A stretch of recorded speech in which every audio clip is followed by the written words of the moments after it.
თავარი კითხვა, რომელიც ახლა ისმის მსოფლიოში, რა მოხდება ალასკაზე დღეს ამ წუთიდან რო ვიანგარიშოთ დაახლოებით 11 საათში, 10:09 საათში, 10 საათსა და 30 წუთში, როდესაც ერთმანეთის პირისპირ დასხდებიან პრეზიდენტი ტრამპი, 47 პრეზიდენტი შეერთებული შტატებისა და შლეგი პრეზიდენტი პუტინი, რომელსაც უნდა საბჭოთა კავშირის ერთგვარი ფორმით აღდგენა მეტი და მათ შორის პირველ ყოვლისა რასაკვირველია უნდა უკრაინა მთლიანად და არა მისი ცალკეული ნაწილები ან უკრაინის დარჩენილი ტერიტორიების ისე დანგრევა, რომ გარკვეული პერიოდის შემდეგ ეს დარჩენილი ტერიტორიები, ასე მაგალითად ლვოვი და კიევი, ლვოვისა და კიევის ოლქები, ხო შეუერთდნენ, თავისით მიუბობღდნენ რუსეთს, ისევე როგორც საქართველოსთან მიმართებაშიც ასე უნდოდა და პრინციპში მიაღწია კიდეც რუსი ივანიშვილის გამოისობით და რუსი ივანიშვილის ძალისხმევით. ხო და ხვდებიან ერთმანეთს პრეზიდენტი ტრამპი და პრეზიდენტი პუტინი, სხვათა შორის ამ უკანასკნელს გაცილებით მეტად სჭირდებოდა ეს შეხვედრა, უნდოდა ეს შეხვედრა, რომ ჩაეკარტოჩკებინა სელფით, ან სელფის გარეშე. ალბათ მაინც პირადი ფოტოგრაფები გადაუღებენ ფოტოს და ის საკუთარ ტელეფონს, რომელიც შეიძლება არც ამოიღებს და თუ აქვს, რასაკვირველი აქვს iPhone-ი, ანუ რუსეთში არც ვიცი იქნება თუ არა რამე гаджеტი, რამე smartphone-ი და iPhone-ს ალბათ არც ამოიღებს თუ აქვს ისიც. მოკლედ ფოტოგრაფები ჩააკარტოჩკებენ და ამით პუტინი იტყვის, რომ მე ყველაფერი გამივიდა. მე უკრაინის მნიშვნელოვანი ტერიტორია დავიფყარი. მე მოვკალი 100,000 ადამიანი, მე თქვენ მაქციეთ კეთროვანად 3.5 წლის განმავლობაში ბაიდენის ადმინისტრაციის პირობებში, მე თქვენ გამრიყეთ, ყველა ფორმატიდან, მათ შორის დიდი ეგრეთ წოდებული დიდი რვიანიდან გამაგდეთ, არც ერთ შეხვედრას არ მართავთ ჩემთან და ევროპაში ჩასვლის შემთხვევაში საერთოდ დაპატიმრებით, მემუქრებით, ჰააგაში წაიღეთ ჩემი საქმე და ბრალი დამდეთ.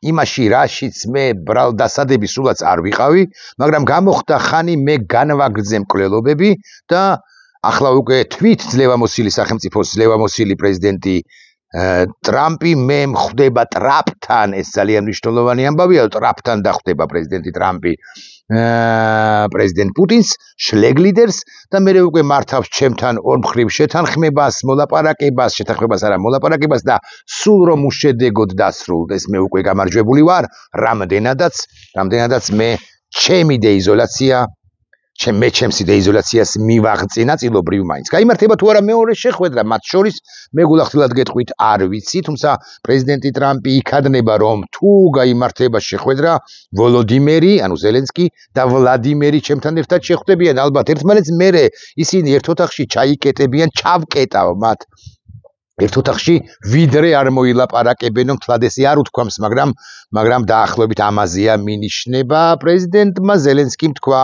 რომ შეხვდება პუტინს, შეხვდება საერთაშორისო ფასილიტატორების თანდასწრებით ტრამპი იგულისხმება პირველ ყოვლისა, ოღონდ ისიც თქვა, რომ არსებობს წითელი, ეხლა მე ლურჯი სამთებელია მაგ ხელში, მაგრამ წითელი ხაზები, რომლებსაც არ გადავა უკრაინა არამს არასდიდებით და ტრამპსაც მოსთხოვა, შემიძლია ასე თქვა, ევროპელ პარტნიორებთან ერთად მოსთხოვა, რომ ტრამპსაც არ შემორერღვია ეს წითელი ხაზები და ტრამპიც დაჰპირდა, ყოველ შემთხვევაში ამ ეტაპამდე ასე ვიცით, რომ არანაირ წითელ ხაზებს ის არ არღვევს და არანაირი კომპრომისი უკრაინის ტერიტორიებთან მიმართებაში შეერთებული შტატების მიერ დაშვებული არ იქნება, ხო? ანუ არ დათმობს და არც გამოვაჭრებაზე, არც გაცვლაზე, არც გამოცვლაზე და ასე შემდეგ არ იქნება საუბარი ალასკაზე.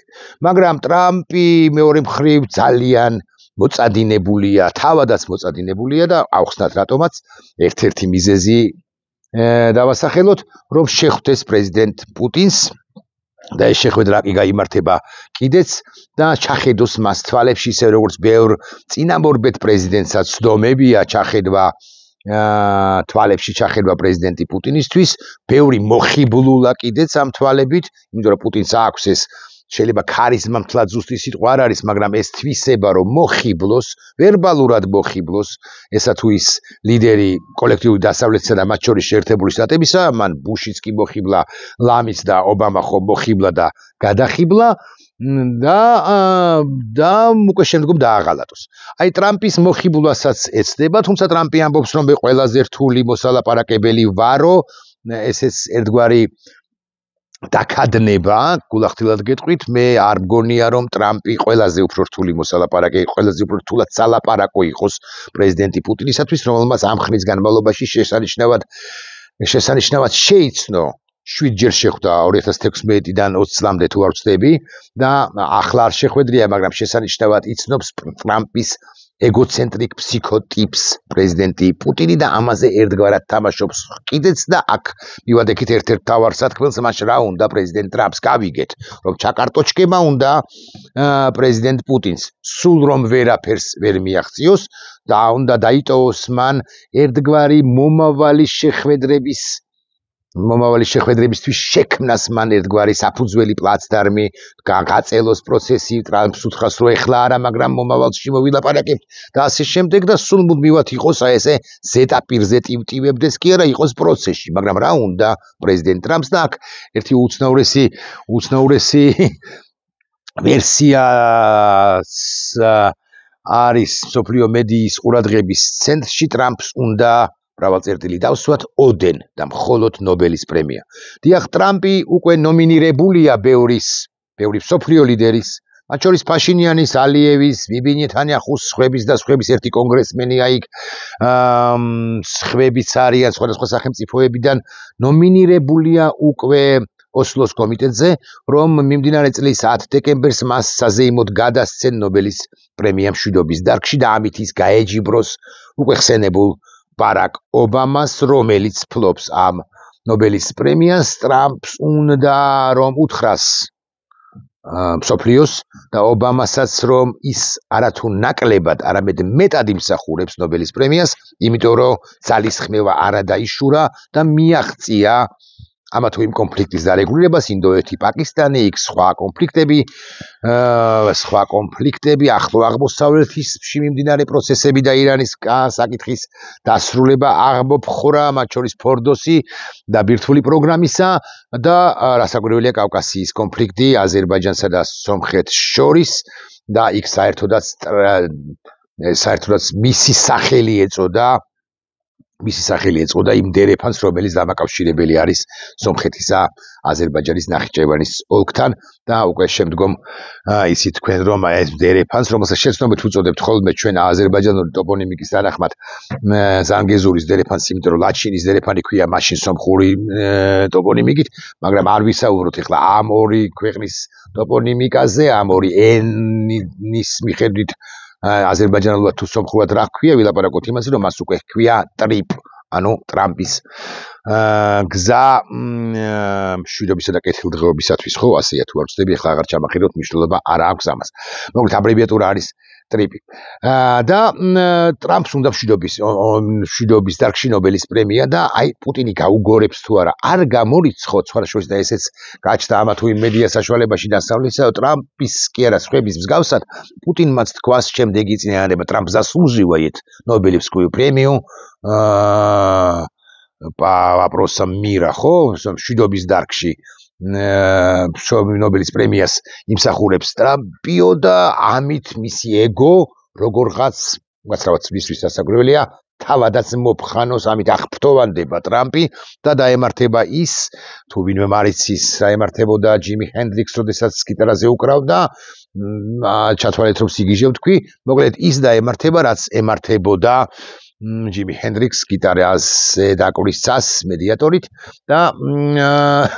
და ფერკმაყოფილი იყო მეთქი ასე ვიტყვი. კარგით, მნიშვნელობა არ აქვს ხა ჯიმი ჰენდრიქსზე არ ვისაუბროთ, ცხადია და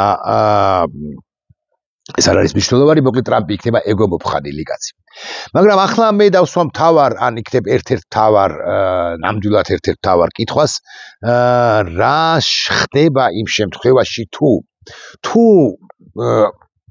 ეს მაღალი ალბათობით უშედეგო შეხვედრა, ანუ შედეგზე არაორიენტირებული შეხვედრა დასრულდება შედეგის გარეშე. რა მოხდება ამ შემთხვევაში? ამ შემთხვევაში ტრამპი შეხვეწება არასწორი სიტყვა, შეევედრება არასწორი სიტყვა, მაგრამ ეცდება კია, რომ ზელენსკი და პუტინი ერთმანეთთან ჩაკეტოს, მაგრამ გარდა ამისა, ის ეცდება, რომ ევროპელ ლიდერებსაც უთხრას, რომ თქვენ შეხვდით, ეს თქვენი ომია, ბაიდენის და თქვენი ომია, თქვენ შეხვდით პუტინს და დარწმუნდით იმაში, რომ პუტინი არამც და არამც არ დაესხება თავს ევროპას ის ამ პირობას მაძლევს მე და იღებს ვალდებულებას, რომ ეს პირობა მოგცეთ თქვენც. არ არიან ისეთი საერთოდ არიან და მით უფრო ასეთი გოიმები არ არიან სტარმერი, მერცი, მაკრონი განსაკუთრებით. ტუსკი და სხვები რომ ტრამპს დაუჯერონ და ოდესმე მაინც თავადაც შეხვდნენ პრეზიდენტ პუტინს, იმიტომ რომ შესანიშნავად იციან, რომ ეს ამ უკანასკნელის გამარჯვება იქნება დამატებითი. ამიტომ ტრამპი რაც არ უნდა შეეხვეწოს, რაც არ უნდა ეაჯებოდეს მომავალში, შეეაჯოს მაკრონს. ამ შეხვედრის თაობაზე ეს შეხვედრა არ შედგება.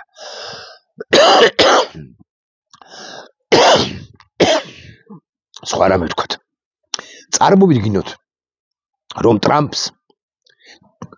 პუტინს გაუვიდა ყველაფერი აბსოლუტურად და პუტინმა გაიმარჯვა ფრონტის ხაზზეც და უკრაინა ერთგვარად ან მრავალგვარად დააჩოქა იმ დონემდეც კი, რომ პრეზიდენტმა ზელენსკიმ თქვა, მე გავდივარ თამაშიდან, მე ვაბარებ ძალაუფლებას, იყოს არჩევნები, ჯანდაბას ჩემი თავი, უკრაინა დამარცხდა, შეგვინარჩუნეთ მხოლოდ კიევისა და ხარკოვისა და ლვოვის ტერიტორია და მიმდებარე ტერიტორიები და ჩვენ დავმარცხდით და წაიღეთ დადარჩენი ყველაფერი. იმიტომ რომ ბირთვული ომით გვაშანტაჟებენ, იმიტომ რომ ჩვენ შეერაღებულ ძალებს არ ყოფნით ძალა, არ არის სათანადო რაოდენობით იარაღი, დასავლეთი არ გვიჭერს სათანადოდ მხარს, ამერიკა მაგე მიგვატოვა, ისი ალბათობა სხვადასხვის ნაწილობრივ მაინც არის. უბრალოდ მე არ მგონია რომ მიატოვებს ამერიკის შეერთებული შტატები და ამერიკა ევროპას მიაწვის იარაღს, რომელიც განკუთვნილი იქნება უკრაინისათვის, მაგრამ აი ესე რაღაცა კომბინაცია შეიძლება უკრაინა ამერიკის მიერ მიტოვებულადაც კი აღმოჩნდეს, მიტოვებულ მდგომარეობაშიც კი აღმოჩნდეს. მე არ მგონია უბრალოდ სხვები ამბობენ. რა ხდება შემდეგ? აი ეს კითხვა უნდა დავსვათ. და მე აქ ერთი ძალიან მაგარი კაცის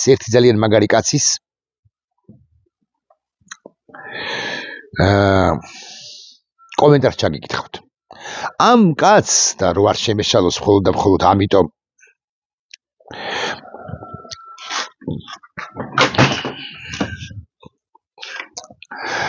ამიტომ დავასახელებ ამ კაცს, ამიტომ ჩავხედავ წყაროს. ამ კაცს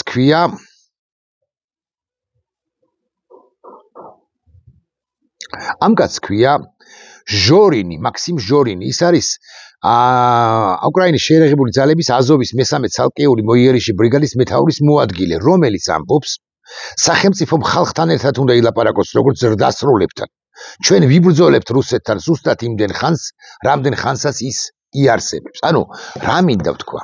არა მხოლოდ ჟორინი და არა მხოლოდ სხვები აზოვის ბატალიონიდან თუ სხვა ბატალიონებიდან, სხვა შენაერთებიდან, არამედ უკრაინის მებრძოლთა 90-70% განწყობილია ისე, რაც არ უნდა გადაწყვიტონ მოლაპარაკებათა მაგიდასთან პოლიტიკოსებმა, ჩვენ მაინც დავიცავთ უკრაინის თავისუფლებას. ეს არის სულისკვეთება. მე ხა თუ რომელიმე თქვენგანი მკითხავს, საიდან ექნებათ იარაღი, ან როგორ მოახერხებენ ლოჯისტიკურ მომარაგებას, ან სხვა პრობლემების როგორ დაძლევენო, მე ამ კითხვაზე პასუხი არ აქვს. არ ვიცი და რომ ამიხსნან დაბალი კვალიფიკაციის გამო შესაძლოა ვერც გავიგო ყველაფერი კი არა, ბევრი რამ, მაგრამ განწყობას ძალიან დიდი მნიშვნელობა აქვს. ეს არის ბანდერას გზის გამეორება, იმ ბანდერასი, რომელიც ყველაზე უფრო მეტად ეჯავრებათ რუსეთში, მიუხედავად იმისა, რომ ბანდერა ცოცხალი არ არის, ეხრახანია, ბანდერამ სისხლი ამოუშრო რუსეთს, ბანდერას მოძრაობა, ბანდერას ბრძოლა და მის სხვების, რასაკვირველია, უკრაინის თავისუფლებისათვის იყო დამანგრეველი საბჭოთა რუსეთისათვის, გაანადგურეს ისიც გესოდინებათ და როდესაც პუტინი ლაპარაკობს დენაციფიკაციაზე, ის რეალურად ლაპარაკობს დებანდერიზაციაზე, ანუ დაასრულეთ ეს მუდმივი წინააღმდეგობა რუსეთთან და შეეგუეთ რუსეთს როგორც ზემძლავრ სახელმწიფოს, როგორც თქვენს მამას, უფროს ძმას, პატრონს, ბატონს, რა ვიცი, მყრობელს, ფეოდალს, მეფეს, გასუდარს თუ ბაჭკას შეეგუეთ. აი ეს არის და ბანდერა და არა მხოლოდ ბანდერა, უკვე თანამედროვე ბანდერები არიან საწინააღმდეგო უკრაინის თავისუფლების გზის აპოლოგეტები და გზაზე შემდგარდი იყო ვანდერა და ახლაც არის. ეხლა შეეხება Wall Street Journal-ს. პუტინი ტერიტორიული გაცვლის ფარგლებში მთელი დონეცკის ოლქს ითხოვს, მთელ დონეცკის ოლქს არ 30%-ს ეს ბევრჯერ გვითქვამს და ახლაც გავიმეორებთ. უკრაინის დღევანდელი ტერიტორიაზე 30%-ს დონეცკის ოლქში აკონტროლებს უკრაინა. და პუტინი ამბობს, რომ ამ ტერიტორიიდან, ეს არის მთელი დონეცკის ოლქი და დაახლოებით 30% არის ეს, ცოტა ნაკლებია ეს ალბათ, მაგრამ მაინც აქედან გადით აქედან ნებაყოფლობით. წინააღმდეგ შემთხვევაში მე ომს არ დავასრულებ. ამას ეტყვის ტრამპს. ტრამპმა მიიღო გადაწყვეტილება ევროპელთა ძალისხმევით, რომ ამ ტერიტორიულ გაცვლებზე, დათმობებზე და ასე შემდეგ უკრაინის გარეშე ვერ დაელაპარაკება პრეზიდენტ პუტინს. უკრაინამ დონეცკის ოლქში შექმნა 50 კილომეტრიანი ზოლი, ძლავრად გამაგრებული ქალაქებით, რომლის გარღვევას რუსმა სამხედროებმა ვერ მოახერხეს მოცემულ ეტაპამდე, ანუ 15 აგვისტოს მდგომარეობით. არსებული ტემპებით რუსებს ამ გამაგრების გადასალახად რამდენიმე წელი დასჭირდებათ. მაშ რატომ უნდა გავიდეს უკრაინა, თუ 3-4 წელიწადი სჭირდება რუსეთს იმისთვის, რომ ამ ტემპებით თუ ივლის, ამ ტემპების შენარჩუნების შემთხვევაში დაიპყრობს აი ამ პატარა ტერიტორიას დონეცკის ოლქისთვისაც, დონეცკის ოლქის დაახლოებით მე-13 ოკეი. თუ პუტინის ზავის მანევრით დონეცკის ოლქზე სრულ კონტროლს მოიპოვებს, რუსეთი ამას Wall Street Journal წერს, ჩემი აზრი კი არ არის ეს. რუსეთი უკეთეს პოზიციაში აღმოჩნდება ხარკოვისა და დნეპროპეტროვსკის მიმართულებით. ანუ რაც არ უნდა იმედს აძლევდეს, ან პირდებოდეს პუტინი, რომ ეს ჩამაბარეთ და წინ აღარ წავიწევო, პუტინს მაინც უნდა ხარკოვისა და მინიმუმ ხარკოვისა და დნეპროპეტროვსკის მიმართულებით წინ წაწევა და თუ დონეცკის ოლქი მისი იქნება სრულად, ის მოემზადება შეწყდება ცეცხლი, ის მოემზადება ზაპოროჟიეს და დნეპროპეტროვსკის და ხარკოვის და სხვა და ასევე ხერსონის ოლქების დასაპყრობად, სრულად დასაპყრობად. უკრაინას მოუწევს სასწრაფოდ შექმნას ახალი თავდაცვის ხაზები იმ შემთხვევაში, თუ დახვება ვინმე ამ რუსეთის ამ გეგმას. ამიტომ ჭკუად ყოფილი ამ ყველაფერს არ გააკეთებს. ახლა მე გეკითხებით, როგორ დასრულდება შეთანხმება ალასკაზე? სამხედრო ბაზაზე ეს ძალიან მნიშვნელოვანი ამბავია. სამხედრო ბაზაზე დახპატიჟა ტრამპმა პუტინი, ანუ არა რომელიმე რაღაცა სამთავრობო შენობაში, ან რომელიმე სასტუმროში, ან რომელიმე რაღაც ხდობათა დარბაზში, თუ რაღაც რომელიმე სხვა სივრცეში, არამედ სამხედრო ბაზაზე, რათა აჩვენოს მას ძლევამოსილება შეერთებული შტატებისა, რომელს აი მე არ ვიცი იცით თუ არა, ხო, რომ შეერთებულ შტატებსა და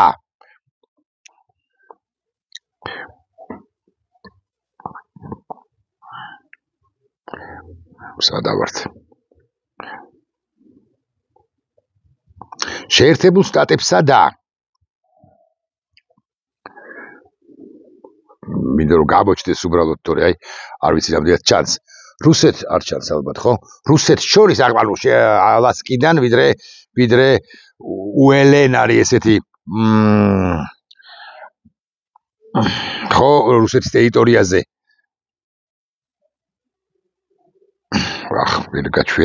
ვერ ვახერხებ. მოკლედ რუსეთის უკრაინის აღმოსავლეთით, ხო, არის ესეთი სრუტე 48 კილომეტრიანი, 50 კილომეტრიანი დაახლოებით რუსეთსა და ალასკას შორის. და ამ სრუტეს მოახლოვოთ კიდევ და კიდევ ერთხელ ნახოთ, ქვია ბერინგის სრუტე.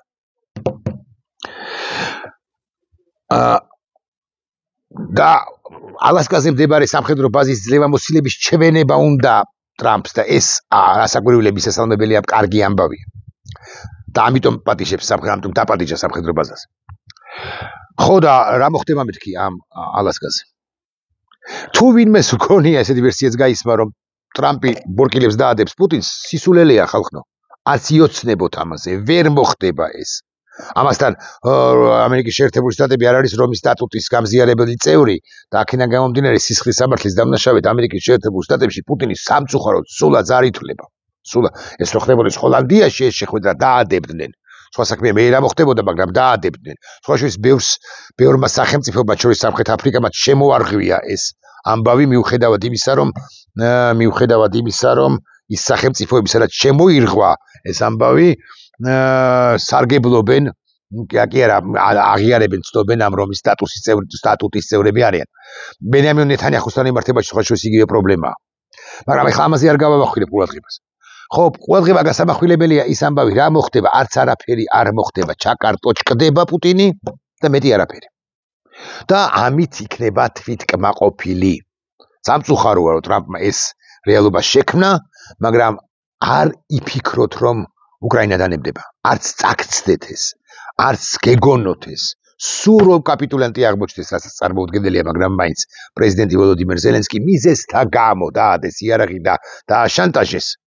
ამასაც არ შეუშინდება, მაგრამ ერთ წამს წარმოვიდგინოთ ეს, ან უთხრეს რომ აი კიევს ავაფეთქებთ, აი ასე ავაფეთქებთ კიევს, აი ამ ბომბს ვისვრით ატომურს კიევის მიმართულებითო, ამ შემთხვევაშიც კი უკრაინელები არ გაჩერდებიან.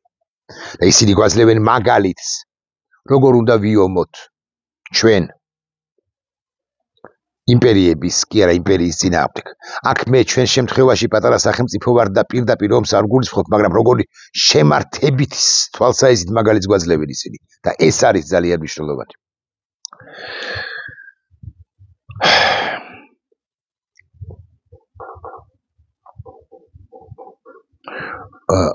ბოდიში, რა უნდა ქართულ ოცნებას, როგორი შედეგით უნდა რომ დასრულდეს ეს ომი?